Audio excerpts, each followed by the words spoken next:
शेर भी फाड़ के लाता है, मांस को निकाल के लाता है, ऐसे ही बिल्ली, ऐसे ही कुत्ता बोटी निकाल लेते हैं ना मांस की। तो ये ईश्वर को भी यहाँ पर कह रहे हैं। और उसमें भी आप स्तुति क्या है, संध्या के मंत्रों में पढ़ते हैं ना, योस्मान द्वेष्टियम वयम द्विष्मस्तम वो जम्भे। तो वहां जम्भ का मतलब यही है, आपकी दाढ़, जबड़ा, आपका ये जो दंष्ट्र वाला जबड़ा है, माने उससे कोई निकल नहीं सकता। एक बार जो फंस गया ना, तो अब वो निकल नहीं सकता, वो मर के ही निकलेगा। तो यहाँ ईश्वर का विकराल रूप उसको दिख रहा है। बहु उदरम बहु दंष्ट्र करालम, बहुत भयंकर दाढ़ है जिसकी, उसको देख करके लोकाहा प्रव्यथिता, लोग कांप रहे हैं, व्यथित हो रहे हैं, कंपायमान हो रहे हैं। तथा अहम, और मैं भी, अर्जुन भी कह रहा है मैं भी वैसे डर रहा हूं आपके इस उग्र रूप को, भयानक रूप को देख करके। तो तीनों लोग कांप रहे हैं और मैं भी कांप रहा हूं, इसलिए आप कोई अपना शांत रूप दिखाओ। और कैसा है ये रूप, नभस्पृशम, नभ को छू लेने वाला, आकाश को छू लेने वाले बने विराट रूप। ये आपका विराट रूप है, आकाश को छू लेने वाला। दीप्तम अनेक वर्णम, अनेक वर्णों से, अनेक रंगों वाले, अनेक वर्णों वाले आप दीप्त हो रहे हैं, जगमगा रहे हैं, आभासित हो रहे हैं। व्याप्त आननम, और आपका मुख भी कैसा है, व्याप्त, खुला हुआ है, जबड़ा खोल रखा है, काल रूप है ये ईश्वर का। तो आपने अपना मुख भी खोल रखा है और वो फैला हुआ है आपका मुख। दीप्त विशाल नेत्रम, आपके विशाल नेत्र हैं, और वो कैसे हैं नेत्र, दीप्त हैं, तेज से चमचमा रहे हैं। कभी कभी कोई व्यक्ति होते हैं ना बहुत तेजस्वी, तो वो थोड़ा ऐसे आंख से देखे तो डर लगता है, उसकी आंख से भी चमकती है उसकी आंख तेजस्वी की। जो बहुत ज्यादा तपस्या आदि करते हैं ना, तो उनकी आंखों में एक अलग तरह का तेज होता है।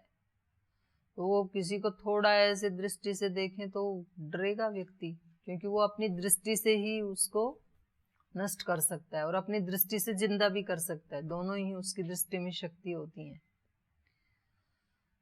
भगवान कृष्ण ने उनको किया था ना जिंदा, परीक्षित को, उत्तरा के पुत्र को, है जी, परीक्षित को किया था। तो वहां किसी ने पूछा, उन्होंने कहा कि आपने उत्तरा के पुत्र को, परीक्षित को तो जिंदा कर दिया, लेकिन आपका खुद का ही पुत्र मर गया था प्रद्युम्न, उसको क्यों नहीं जिंदा किया आपने? अगर आप में जिंदा करने की शक्ति थी तो वो जिंदा क्यों नहीं हुआ, और ये कैसे हो गया?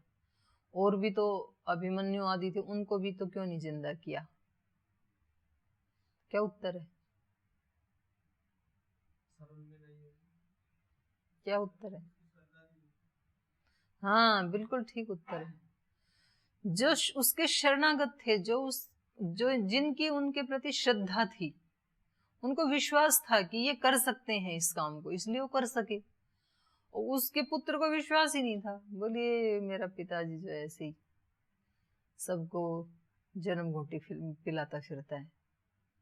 श्रद्धा नहीं है तो नहीं मिलेगा। फिर कुछ लोगों की श्रद्धा होती, कुछ की श्रद्धा ही नहीं होती है, मतलब उनका दिमाग इतना नेगेटिव हो चुका है, फिर उनको कुछ नहीं मिलने का, उनको वही मिलेगा जो उनकी भावना है। जिसकी रही भावना जैसी, प्रभु मूरत देख ही तिन, ऐसा ही मिलेगा फिर उसको। तो ये डर रहा है इस रूप को देख करके। दंष्ट्रा करालानि चते मुखानि दृष्ट्वा एव काल अनल सन्निभानि, दिशो न जाने न लभे च शर्म, प्रसीद देवेश जगन निवास। अब अर्जुन डर गया बुरी तरह से। पहले तो बोला कि मेरे को दिखाओ दिखाओ, ऐसे होता है ना, हमारे साथ भी होता है ऐसे कि लगता है कि देखो ये तारे कितने सुंदर जगमगा रहे हैं आकाश में, कितना अच्छा हो यदि वो मेरे पास आ जाएं। और ऐसा सोच के जब वो गिरने लगा ना तारा आपकी तरफ, फिर भागने लगे इधर उधर कि कहाँ जाऊं, क्योंकि ये तो जहां गिरेगा तो कई किलोमीटर के एरिया को तो नष्ट कर ही देगा। तो इतने किलोमीटर के पार अब कैसे भागूं, डर जाता है ना व्यक्ति, फिर वो वहीं सुंदर लगते हैं जहां जिसका स्थान है। तो पास में आए तो फिर भय लगता है, फिर अच्छा नहीं लगता है। तो ये भयभीत हो गया। पहले तो बोले मेरे को अपना ये दूर दूर दिखाते हो, सूर्य में भी मैं हूँ, चंद्रमा में भी मैं हूँ, गंगा में भी मैं हूँ, तो अपना एक जगह दिखाओ ना रूप, टुकड़े टुकड़े में दिखा रहे हो। तो इन सबको एक जगह मिला के भी तो कोई रूप बनता होगा। आप तो ऐसे दिखा रहे हो कि ये आंख है, ये नाक है, ये कान है, ये पैर है, ये उंगली है, ये नाखून है, तो सब एक जगह दिखाओ ना। एक जगह दिखाया तो फिर कंपायमान हो गया, भयभीत हो गया। दंष्ट्रा करालानी चते मुखानी, आपके ये जो विकराल दाढ़ वाला जबड़ा वाला जो रूप है, जो तुम्हारे मुख हैं, इसको दृष्टवा एव, इसको देख करके ही, ये कैसा मुख है, काल अनल सन्निभानी, अनल मतलब आग, काल मतलब काल, प्रलय काल की अग्नि के सन्निभानी, सन्निभ माने के सदृश, तो काल की अग्नि के समान आपका मुख कैसा है, काल अग्नि के समान।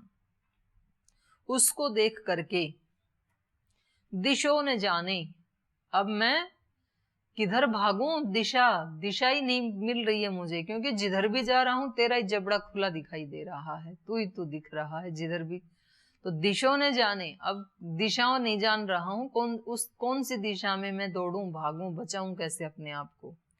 दिशो ने जाने न लभे च शर्म, शर्म मतलब सुख, शांति, तो मैं सुख को भी प्राप्त नहीं हो रहा हूं, मतलब अपने आप को जैसे तैसे आपसे हटाना चाह रहा हूं अब, लेकिन जिधर भी मुंह करता हूं आप ही आप दिखाई दे रहे हैं, सब तरफ आपका ही जबड़ा खुला हुआ दिखाई दे रहा है।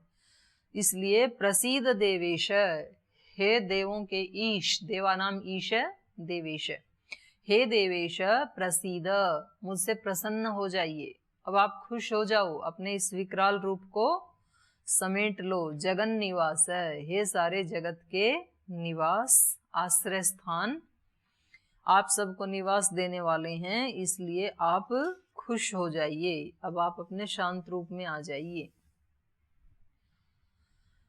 अमी च त्वाम धृतराष्ट्रस्य पुत्रा, और कह रहा है अमी, ये धृतराष्ट्रस्य पुत्रा, ये जो धृतराष्ट्र के पुत्र हैं, ये त्वाम तुझ में, तुझको ही प्राप्त हो रहे हैं, सर्वे सब, और सह एव अवनीपाल संघई, और इनके साथ साथ अवनीपाल, अवनी कहते हैं पृथ्वी को, और पाल मतलब रक्षा करने वाला, पृथ्वी की रक्षा करने वाला, अर्थात राजा। तो कुछ तो युद्ध के मैदान में वो खड़े थे धृतराष्ट्र के पुत्र, और कुछ उनके साथ उनके सहयोगी राजा भी खड़े थे। तो पहले तो डर लग रहा था इसको कि इनको देख करके तो मैं धनुष उठा ही नहीं पा रहा हूं, ये तो सब मेरे ही सगे संबंधी हैं, कोई रिश्तेदारी में है, कोई भाई है, चाचा मामा साला कोई ऐसे ऐसे हैं, सब संबंधी लोग हैं।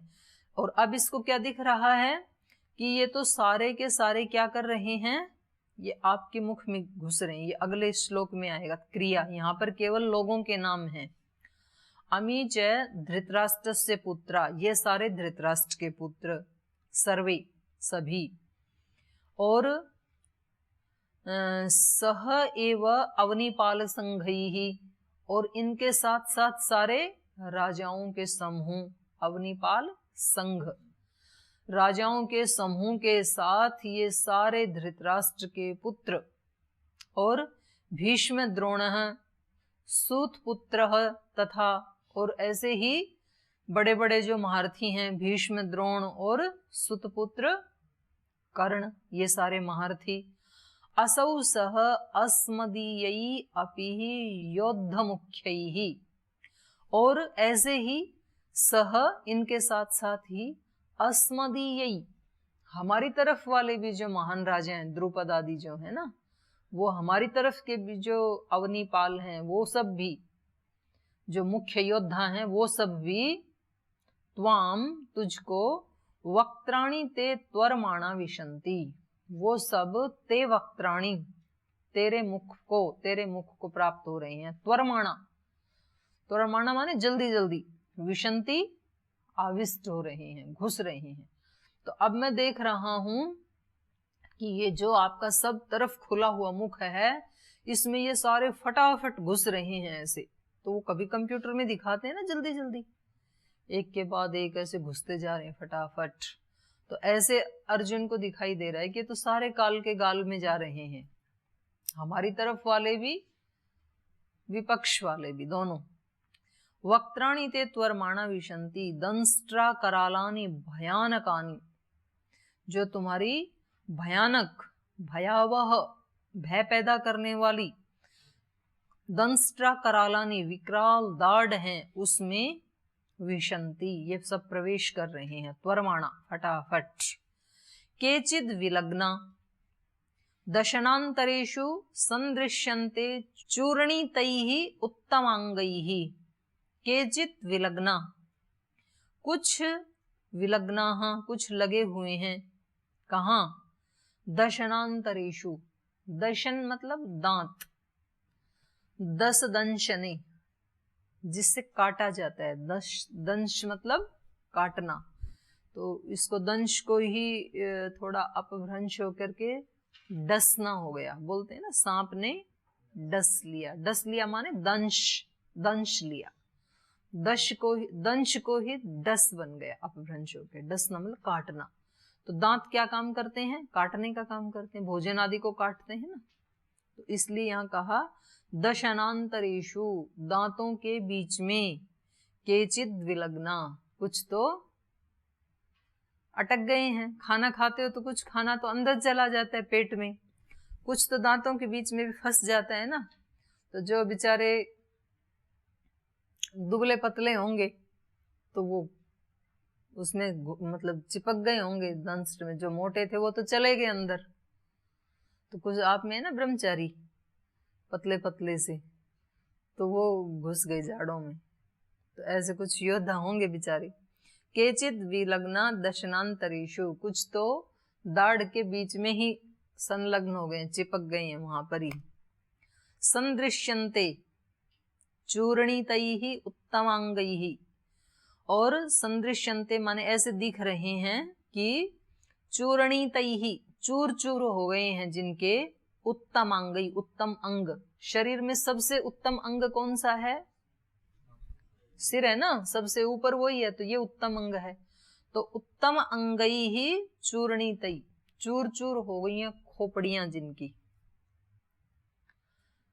ऐसे वो सब आपके मुंह में प्रवेश कर रहे हैं, सबके सिर टुकड़े टुकड़े हो रहे हैं, ऐसे दिख रहे हैं मेरे को कि ये सब आपके मुंह में प्रवेश कर रहे हैं।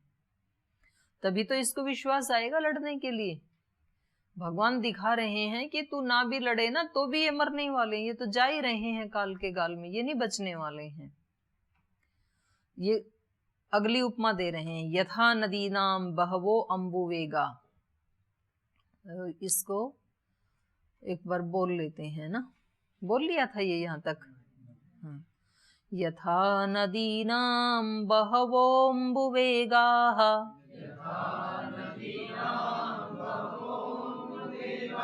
समुद्रमेवाभिमुखा द्रवन्ति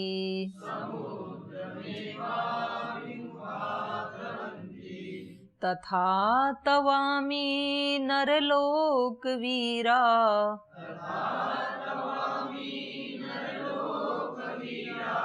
विशन्ति वक्त्राण्यभिज्वलन्ति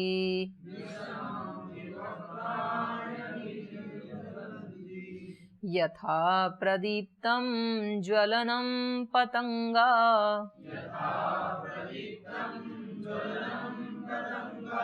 विशन्ति नाशाय समृद्धवेगाः।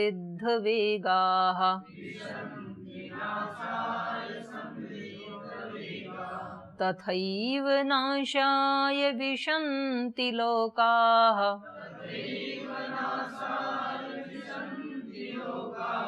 तवापि वक्त्राणि समृद्धवेगाः।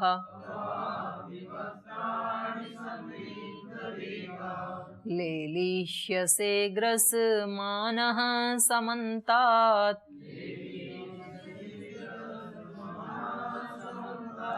लोकान् समग्रान् वदनैर्ज्वलद्भिः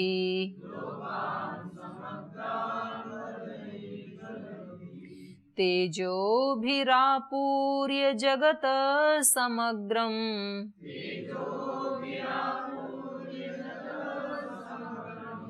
भासस्तवोग्राः प्रतपन्ति विष्णोः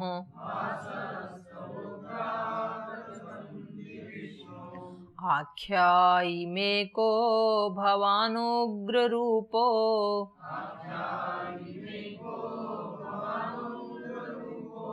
नमोऽस्तु ते देववर प्रसीद।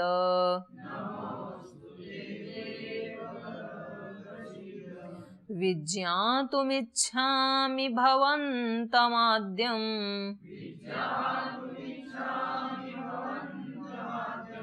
न हि प्रजानामि तव प्रवृत्तिम्।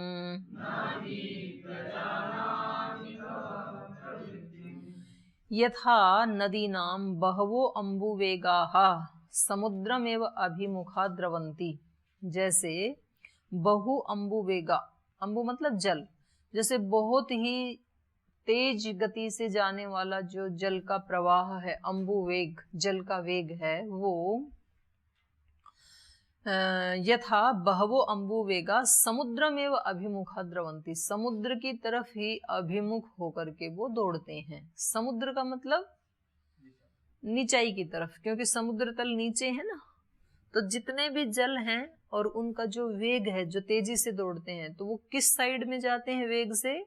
नीचे की तरफ। नीचे की तरफ मतलब मानो कि अपने स्रोत की तरफ जाने की उनको जल्दी है। अग्नि जैसे किधर जाती है? ऊपर की तरफ, क्योंकि उसका स्रोत कहाँ है? सूर्य, ऊपर, तो वो ऊपर की तरफ। सब अपने अपने मूल कारण की स्रोत की तरफ दौड़ रहे हैं। आत्मा भी अपने मूल कारण स्रोत की तरफ दौड़ रहा है। आत्मा का स्रोत है ब्रह्म, आनंद स्वरूप, सुख स्वरूप, तो ये सुख के पीछे दौड़ रहा है, सब उधर जा रहे हैं। तो यहाँ कहा जैसे बहवो अम्बु वेगाहा, बहुत सारे जलों के जो तीव्र वेग हैं वो समुद्रमेव अभिमुखा द्रवंती, समुद्र की तरफ मुख करके ही, समुद्राभिमुख होकर के ही द्रवंती, बह रहे हैं, दौड़ रहे हैं। तथा अमी नरलोक वीरा तव विशंति, तथा वैसे ही ये नरलोक वीरा, नरलोक के जो वीर हैं, अर्थात ये योद्धा आदि जो हैं, ये सब तव विशंति अमी, ये सब नरलोक वीर, ये सब राजा महाराजा तव विशंति, तुझमें ही प्रवेश कर रहे हैं, तेरी तरफ ही दौड़ रहे हैं सारे। वक्त्राणि अभिविज्वलंती, और मुखों को अभिविज्वलंती, प्रज्वलित हुए हुए, जो तुम्हारे तेज से युक्त जो मुख हैं, विकराल दाढ़ से युक्त जो मुख हैं, उसमें ये सब उसकी तरफ ही प्रज्वलित हुए हुए उसी में विशंति, प्रवेश कर रहे हैं, उसी में घुस रहे हैं। यथा प्रदीप्तम ज्वलनम पतंगा, जैसे कि प्रदीप्तम ज्वलनम, प्रदीप्त हुई आग की तरफ, पतंगा विशंति, पतंगे घुसते हैं, बड़े वेग से आते हैं ना आग की तरफ, क्योंकि आग उनको अच्छी लगती है दूर से चमकती हुई, और आकर के उसमें गिर जाते हैं, फिर नष्ट हो जाते हैं। तो जैसे प्रदीप्त हुई हुई अग्नि की तरफ, आग की तरफ, पतंगा विशंति, पतंगे उसमें घुसते हैं, किसके लिए? नाशाय, अपने नाश के लिए, अपने विनाश के लिए आकर के उसमें घुसते हैं। ऐसे ही समृद्ध वेगा, बड़े वेग वाले होते हैं वो, बहुत वेग के साथ पतंगे आते हैं और अपने नाश के लिए उस प्रदीप्त हुई हुई अग्नि में जल जाते हैं, मर जाते हैं, नष्ट हो जाते हैं। तथा एवं उसी प्रकार से नाशाय, अपने नाश के लिए, विशंति लोकाः तव अपि वक्त्राणि समृद्ध वेगाः, तो वैसे ही अपने नाश के लिए विशंति, प्रवेश करते हैं, कौन? लोकाः, ये सब लोग, ये सारा जन समुदाय अपने नाश के लिए ही तेरे मुख में प्रवेश करता है। बढ़े हुए, समृद्ध वेगा, बढ़े हुए वेग के साथ, माने बहुत तेजी से, तो कभी जो सेकंड वाली जो सुई है और उससे भी नीचे क्षण वाली जो सुई है, सेकंड से भी छोटा होता है क्षण, है जी। इसको आप ऐसे माप सकते हैं कि जैसे वो कोई एक उसका पत्ता हो कमल का, और उसमें आपको सुई घुसानी है, तो जैसे आपने ऐसे सुई घुसाई ना, तो इतनी देर में 3 क्षण बीत गई। एक क्षण तो जब उस सुई ने उस पत्ते को टच किया, और दूसरा जब वो अंदर गई, और तीसरा जब वो पार हो गई। तो इतना छोटा है काल का, जो सबसे छोटी इकाई है ना। तो वो बहुत तेजी से दौड़ रहा है, काल बहुत तेजी से भाग रहा है। उतनी ही तेजी से हम अपने काल की तरफ बढ़ रहे हैं, मृत्यु की तरफ बढ़ रहे हैं। मतलब हम दौड़े जा रहे हैं मृत्यु की तरफ, हमें तो पता ही नहीं हम दौड़े जा रहे हैं। तो इतनी तेजी से दौड़ रहे हैं हम, और फिर एक दिन वो अंतिम क्षण आएगा कि तब उसमें घुस ही जाएंगे। और अभी भाग रहे हैं, जैसे पतंगे भाग रहे हैं ना, पतंगे को थोड़ी पता है कि ये मेरा नाश है, अग्नि की तरफ बड़े वेग से आता है, कुछ पाने के लिए भाग रहा है, वो गति उसकी कि कुछ मिलेगा मुझे, और मिलती क्या है? मौत। तो ऐसे ही हम विषयों के पीछे पीछे भाग रहे हैं बहुत जोर से, विषय है वो आगे आगे चलते जा रहे हैं, तो हमें मिलेगा क्या आखिर में? मौत, इसके पीछे दौड़ने से। तथैव नाशाय विशन्ति लोकाः तव अपि वक्त्राणि समृद्ध वेगा। बहुत वेग के साथ बढ़े हुए, समृद्ध वेग के साथ, बढ़े हुए वेग के साथ, तव वक्त्राणि लोकाः विशन्ति, तुम्हारे मुख में ये सारे लोग प्रवेश कर रहे हैं। लेलिह्यसे ग्रसमान समन्तात् लोकान समग्रान वदनैहि ज्वलद्भिः। और तुम क्या कर रहे हो? ग्रसमान, उनको निगलते हुए, वो मुख में जा रहे हैं और तुम उनको निगलते जा रहे हो। तो ग्रसमान, उनको निगलते हुए, लेलिह्यसे, तुम जीभ से चटकार रहे हो उनको।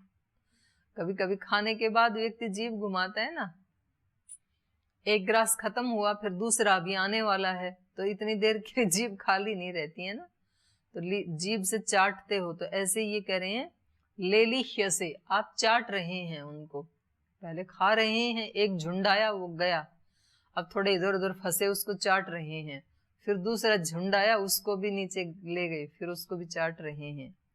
तो लेलिह्यसे, यही आश्चर्य बताया था ना इसने, युधिष्ठिर ने भी।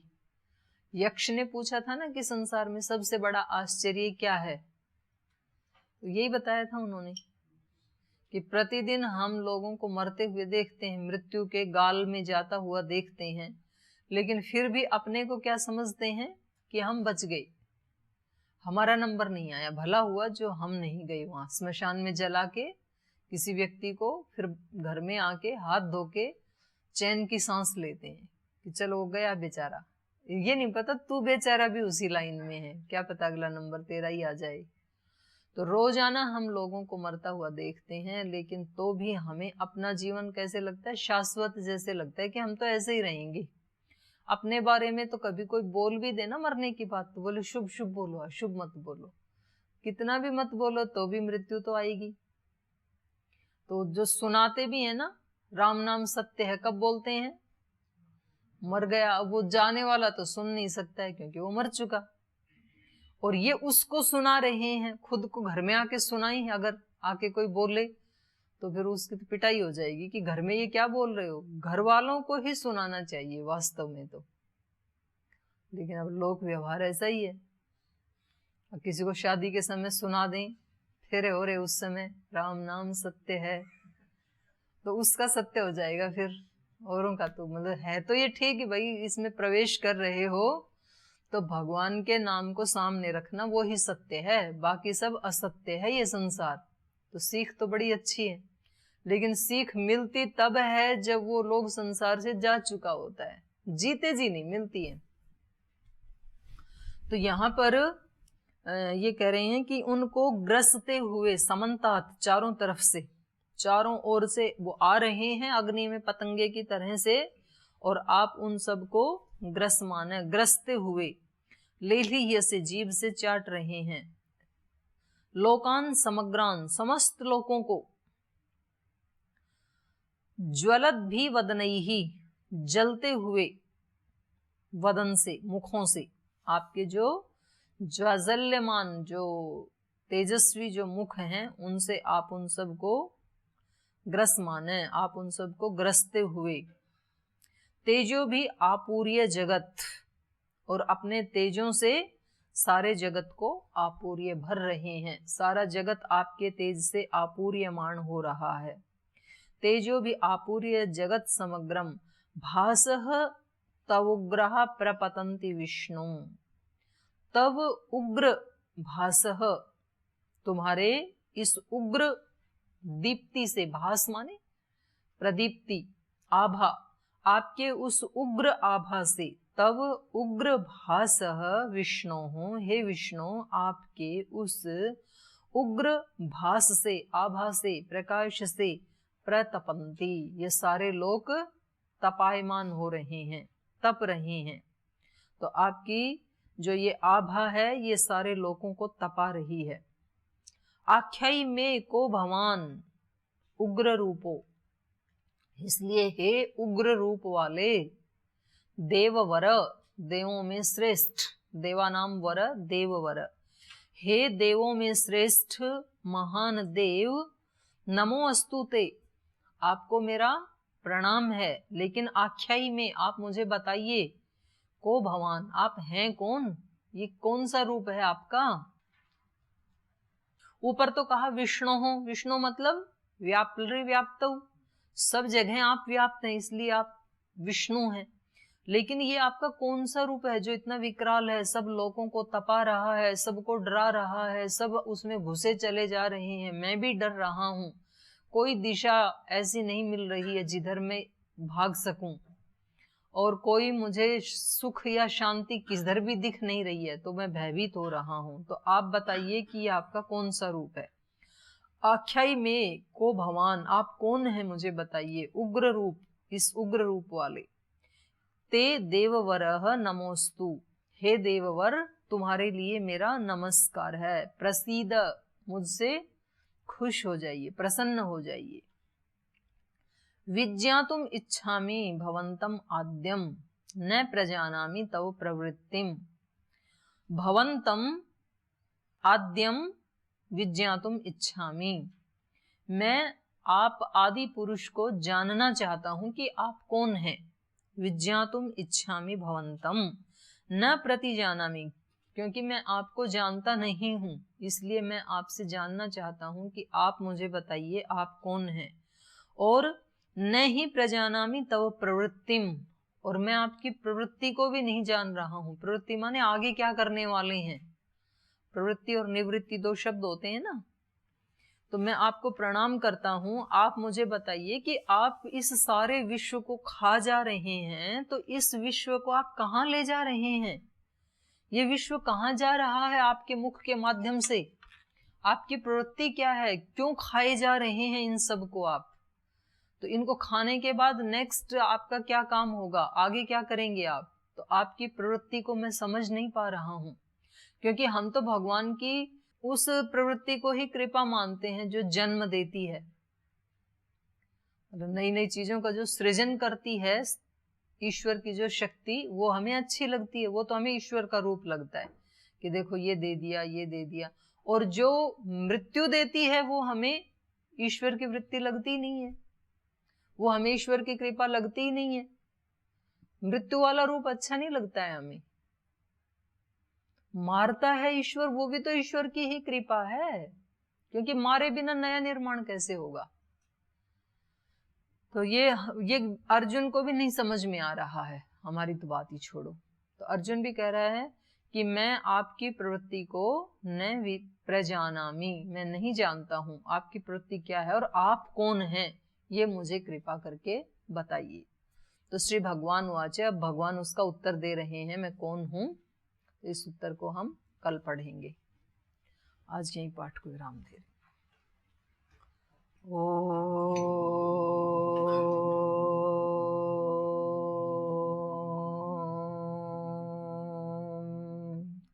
शांति शांति शांति। श्री गुरुभ्यो नमः।